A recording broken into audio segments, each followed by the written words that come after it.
Welcome to the Deep Dive. This is where we cut through all the noise, sift through the sources, and really pull out those valuable nuggets of knowledge for you. Exactly. Today, we're plunging into a topic that's, well, it's sparking some intense debate, lots of headlines, the very future of how we get around. Transportation. Yeah. For many of us, that conversation, it feels like it's been almost entirely about the big shift to electric vehicles. Right. EVs dominate the headlines. But what if we told you that the full picture is actually far more complex? There are surprising innovations and maybe even more surprising alternatives emerging from automotive research. That's absolutely right.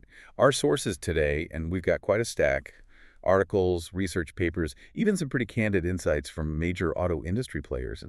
They reveal that while, yes, electric vehicles are definitely a huge piece of the puzzle, For sure. there's this significant, maybe even a silent majority within the industry questioning if an EV-only future is the only way forward. Interesting. So we're here to unpack those really nuanced discussions for you.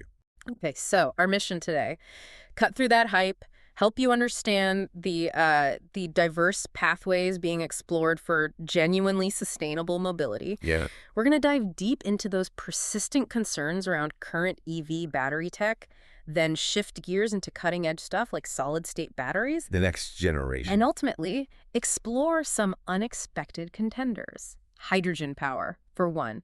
And even, believe it or not, a renewed look at the trusty internal combustion engine. We'll also be looking closely at the economics, the environmental angles, the practical side of each approach, helping you connect the dots on what truly matters for a cleaner, more efficient future on our roads and beyond. Okay. So let's unpack this. So let's start where the conversation usually does. Electric vehicles themselves. And first, let's acknowledge the good news. Definitely. Multiple reports confirm EVs are already cleaner than gasoline cars Yeah, over their entire life cycle. that's key, the life cycle part. Right, and that's true even in places where the grid still relies heavily on coal. Plus, they only get cleaner as we add more renewables. Absolutely. The grid is greening. But despite these, incredible advancements, some very real concerns about the current lithium-ion batteries, they persist? What are the big ones we should be aware of? Well, our sources, they really highlight 5 main things for you. First, serious questions around labor practices for mining materials. Think cobalt. Okay. Then, environmental impacts from extracting lithium. Third, worries about, well, will there be enough material supply? Right, the scale question. Fourth, the carbon emissions generated during battery manufacturing. And then the big one you often hear about, what do we do with them at the end? Toxic waste, disposal. That's quite a list. Let's dig into cobalt first. When we talk about labor practices, what's the core issue there? What do we need to understand? The core issue, and it's a tough one, is that roughly 70% of the world's cobalt currently comes from the Democratic Republic of Congo. Okay, 70%. Yeah. And unfortunately, a significant chunk of that mining has been linked to, well, severe human rights issues. We're talking child labor, other deeply unethical practices. Wow. This isn't, hypothetical. It's a real troubling ethical dimension to the EV supply chain. Yeah. And manufacturers are actively trying to address it. That's a heavy thought. How are they addressing something so fundamental? I mean, 70%. Yeah, it's a multi-pronged approach. Yeah. The U.S. Department of Energy, for instance, is heavily backing research into cobalt-free batteries. Right. And many automakers are already moving that way. Actually, half of Tesla's vehicles were reportedly cobalt-free already. Oh, interesting. Half already. And looking ahead, the next generation of batteries, they aim to significantly cut cobalt usage, shifting to a mix that's much heavier on nickel and manganese. Okay. But what's fascinating is that this isn't just an EV problem, right? It's pushing all industries to demand more ethical, more sustainable supply chains across the board. So the trend is definitely moving away from cobalt dependence. What about lithium then? Is its extraction equally problematic environmentally? Well, the scale is very different. Lithium mining is actually minuscule compared to other minerals. It made up less than 0.005% of metals mined globally in 2022. Tiny fraction. Yeah. The main environmental concern, particularly with the brine pool extraction method you see in places like Chile, is its impact on local water supplies, especially in deserts, very arid regions. Water usage, okay. But the good news is new extraction technologies are coming online. They use significantly less water, less land, and these processes are accelerating pretty rapidly. That's promising, but beyond the environmental impact, the other question you raised, will there simply be enough of these materials? As EV adoption really scales up globally? It's a valid question. You hear it a lot. Now, some forecasters did predict a lithium surplus until about 2027, but demand is expected to rise sharply, like 20% a year through 2030. 20% a year. Wow. Yeah. However, the concern about outright shortages, it might be a bit overstated. Lithium is actually the 26th most abundant element on Earth. I didn't know that. Yeah. And new sources are constantly being explored, Mm. like the Salton Sea in California. That potentially could meet the entire U.S. demand for EV batteries, and maybe a third of global demand, A third from one source. potentially. So the picture is maybe more about efficient extraction, processing, and recycling, rather than a fundamental lack of the material itself. Got it. And what about those other points, the emissions from actually making these complex batteries and dealing with them at the end of their life? Are those being seriously addressed? Absolutely. And this is where that life cycle analysis is so crucial. Right. Even when you factor in battery manufacturing, which is energy-intensive EVs, still generate, on average, 4 times fewer emissions over their lifetime compared to a gasoline car. 4 times fewer, even with manufacturing. Yep. And manufacturers are racing to cut those manufacturing emissions further. Companies like Audi are aiming for carbon-neutral plants as early as 2025. That's ambitious. Very. And when it comes to disposal, end of life, current technology allows for a remarkable 95% of battery materials to be recycled. 95%? That's huge. It is. And major automakers, Tesla, Ford, Volvo, Toyota, they're pouring investments into building out recycling infrastructure. Just to give you a sense of scale, China alone recycled over 400,000 tons of lithium-ion batteries back in 2022. Okay. The ultimate goal, and what the EU has already adopted, is basically global policies that require battery recycling, closing the loop. So it really sounds like while these current EV battery challenges are real, they're being tackled with some real momentum, but there's also a lot of excitement brewing around what's coming next, something that could be a total game changer. Solid-state batteries. What exactly makes them such a big deal? Why should we be paying attention to SSBs? You're hitting on a critical point there. Solid-state batteries, SSBs, they fundamentally change the game because they use a solid electrolyte, not the volatile liquid one in traditional lithium-ion batteries. Well, solid instead of liquid. Okay. Right. And what this translates to, for you, the driver, is greater safety, no risk of leakage, no gassing. That's a big plus. Huge. But it also means incredible benefits like miniaturization. They can be smaller, lighter weight, much faster charging, potentially. Right. And they can operate over a wider temperature range, hot or cold. Faster charging is always good. Definitely. And they also promise a significantly longer shelf life. Yeah. So lots of advantages. So if they're so clearly superior, why haven't we seen them everywhere already? They sound like the perfect solution. Well, it's funny. They've actually been a theoretical concept since, like, the 19th century. No way. Yeah. But widespread application has been held back by some pretty significant technical hurdles. Things that work in the lab don't always scale easily. Ah, the scaling problem again. Exactly. But now, with this huge global push for electrification, there's been a massive surge in interest and really intensive research to finally overcome those challenges. It's a prime example of how science breakthroughs often take decades to get from the lab bench into our cars. That makes you wonder, doesn't it? If the problem has been these technical hurdles, how are researchers actually tackling these incredibly complex issues at, like, the material level? Can you give us a concrete example? Think about it at the nanoscale. It's amazing stuff. Researchers at the University of Missouri, they were using this incredibly advanced 4D scanning. 4D scanning? Yeah, basically imaging over time. They managed to pinpoint this tiny, almost invisible layer, only 100 nanometers thick, that was forming inside the battery. And this tiny layer was a major problem. What was it doing?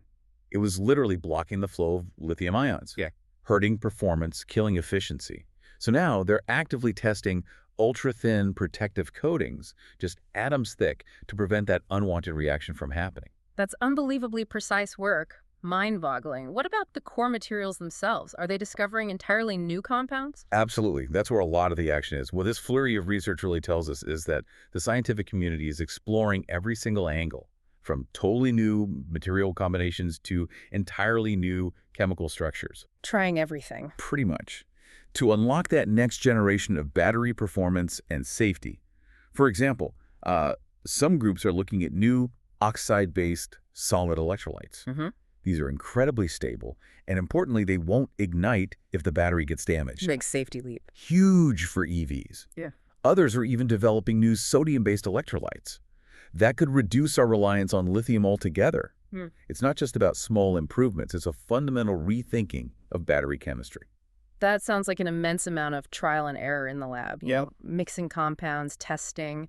How is artificial intelligence, AI, impacting this? Is it speeding up the discovery process? Here's where it gets truly fascinating and maybe a bit sci-fi.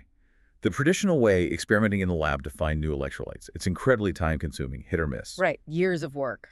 Exactly. Hmm. But now scientists are leveraging AI, machine learning, data mining, Hmm. all integrated together. Hmm. Tohoku University in Japan, for instance, Yeah. built this data-driven AI framework. It doesn't just suggest promising solid-state electrolyte candidates. It can actually forecast how materials will react, provide insights into the underlying mechanisms before a single beaker is touched in the lab. It predicts results. Essentially, yeah. Yeah. As one professor put it, this model essentially does all of the trial and error busy work for us. It points them in the right direction, saving potentially years of effort.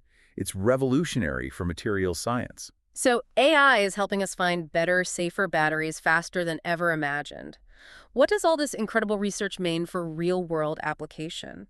When can we actually expect to see these in our cars? Is it still decades away? Well, maybe sooner than you think. It's definitely moving beyond the purely theoretical now.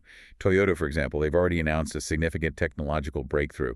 They say they've overcome a long-standing challenge in solid-state battery durability. Durability was a big hurdle, right? A major one. So they are now actively accelerating development specifically for use in battery EVs. Their target for commercialization, as early as 2027, 2028. That's just a few years away. Exactly. And their goal is ambitious, a 20% improvement in cruising range compared to their current performance batteries.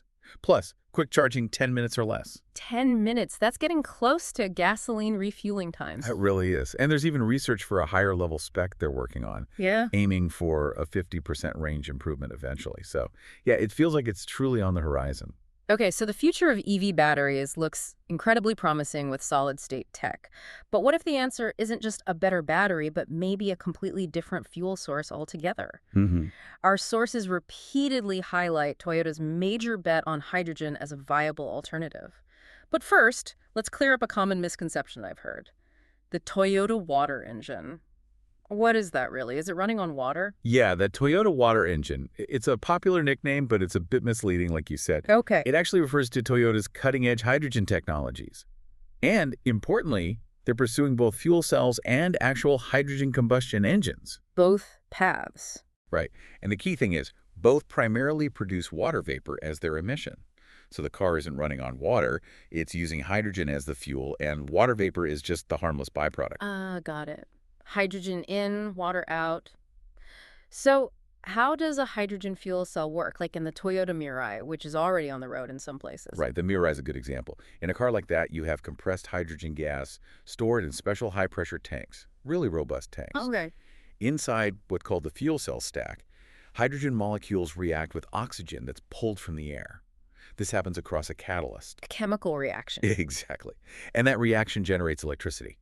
This electricity then powers an electric motor, just like in a battery EV, to move the car. And the only thing coming out of the tailpipe, pure water vapor. Clean. Very clean at the point of use. The 2025 Mirai offers an impressive range, up to 402 miles, and crucially, it can refuel in just 3 to 5 minutes at a hydrogen station. 3 to 5 minutes. That's a huge advantage over current EV charging times. It's a major selling point, especially for people who need quick turnarounds or drive long distances. Okay, so that's the fuel cell. What about the hydrogen combustion engine you mentioned? That sounds much more like a traditional car engine. It is, conceptually. This is where Toyota is adapting traditional internal combustion engine designs, pistons, cylinders, the whole works, but modifying them to burn hydrogen gas instead of gasoline. Burning hydrogen? Yep. These engines still provide that familiar power delivery, even the sound people associate with an ICE. But again, they primarily emit water vapor. Primarily, not zero. Well, there are trace amounts of nitrogen oxides formed because you're using air, which contains nitrogen, but it's far, far lower than what comes out of a gasoline engine. And crucially, no CO2. Okay, minimal NOx, no CO2. Exactly. They've even tested these hydrogen combustion engines in demanding motorsports environments to prove their capability and durability. Really? In racing? Akio Toyoda, Toyota's chairman, he's been a big proponent. He argues quite strongly that The problem isn't the combustion engine itself, but the carbon byproduct of burning fossil fuels. Interesting perspective. Yeah. So from his view, hydrogen combustion becomes a perfect solution because it keeps the engine tech many people like, but eliminates the carbon. Reports suggest these engines can produce around 400 horsepower with thermal efficiency rivaling even top-tier diesel engines. 400 horsepower from hydrogen combustion, that's serious performance.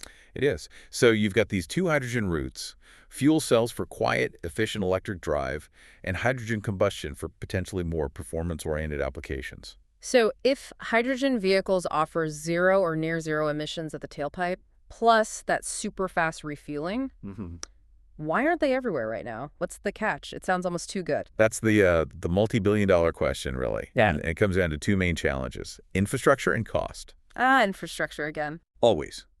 As of 2025, hydrogen refueling infrastructure is still very, very limited globally. Yeah. It's primarily concentrated in specific regions like California, Japan, parts of Europe. Pockets, basically. Exactly. Compared to the vast network of gas stations or even the growing EV charging network, it's tiny. Building it out is expensive and takes time. And the cost. The cost aspect is twofold. First, the vehicles themselves are still quite expensive due to lower production volumes and the complexity of the technology, especially fuel cells. Second, and maybe more importantly, the cost of producing green hydrogen. Green hydrogen, as opposed to gray or blue hydrogen. Green hydrogen is made using electrolysis, splitting water into hydrogen and oxygen, powered entirely by renewable energy sources like wind or solar. Okay, truly zero carbon fuel. That's the ideal. But right now, electrolysis is energy intensive and expensive. Most hydrogen produced today is actually gray hydrogen, derived from natural gas through a process called steam methane reforming. And that produces CO2. It does. It generates significant CO2 emissions. So, for hydrogen fuel to be genuinely sustainable long-term, we need to massively scale up green hydrogen production, which means scaling up renewable energy generation to power it. It's a big interconnected challenge.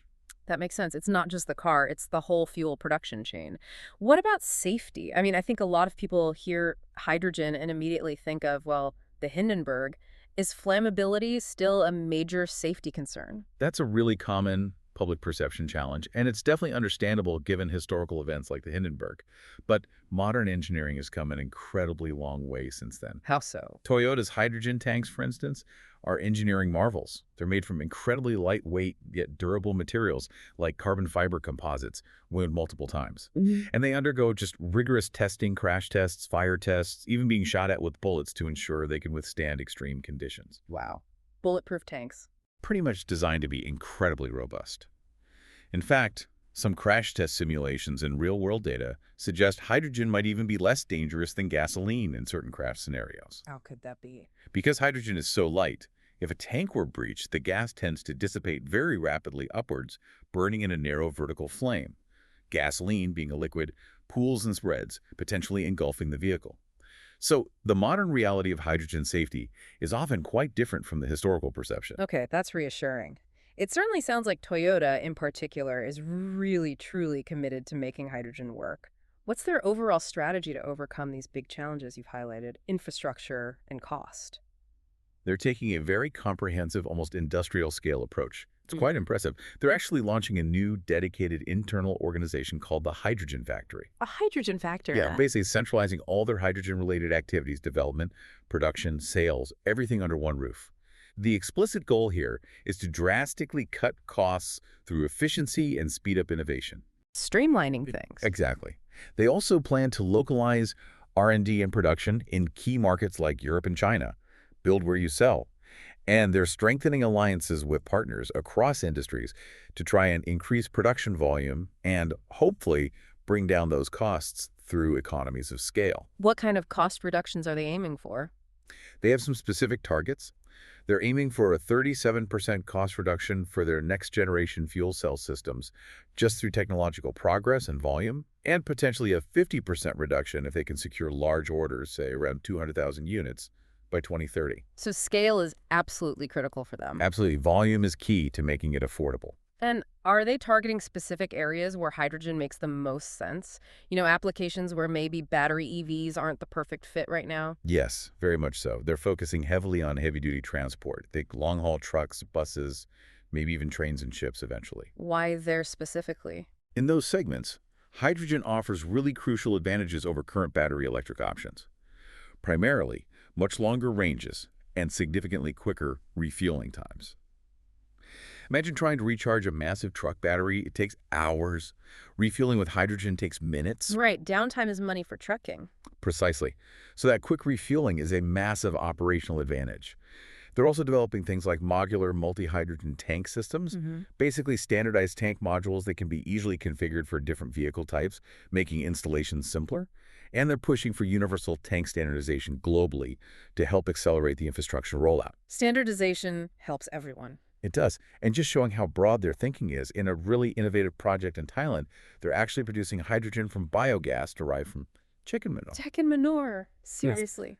It's about finding sustainable, local hydrogen sources wherever possible, even unexpected ones. It shows they're exploring every avenue. Wow. Okay, so hydrogen is clearly a powerful, low-emission alternative they're pursuing aggressively, especially for heavy-duty uses.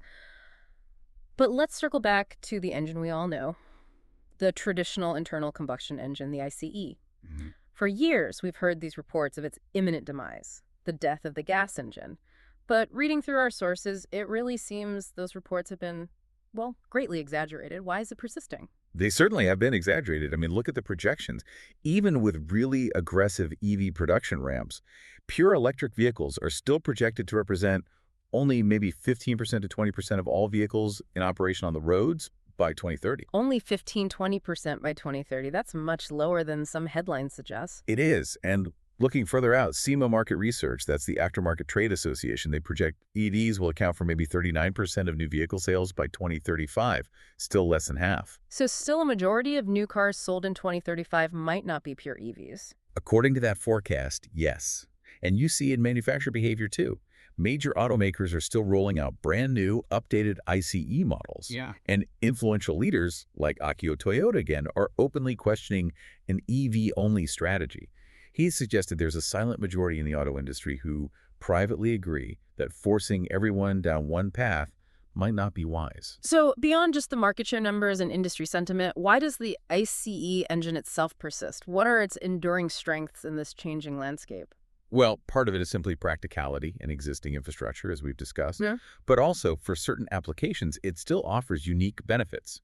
Think heavy-duty vehicles again, long-distance driving, where refueling infrastructure is sparse, and even high-performance segments like motorsports. Right. The ICE still offers advantages in terms of energy density of the fuel, rapid refueling, and established durability for those really demanding use cases. And here's a really critical point.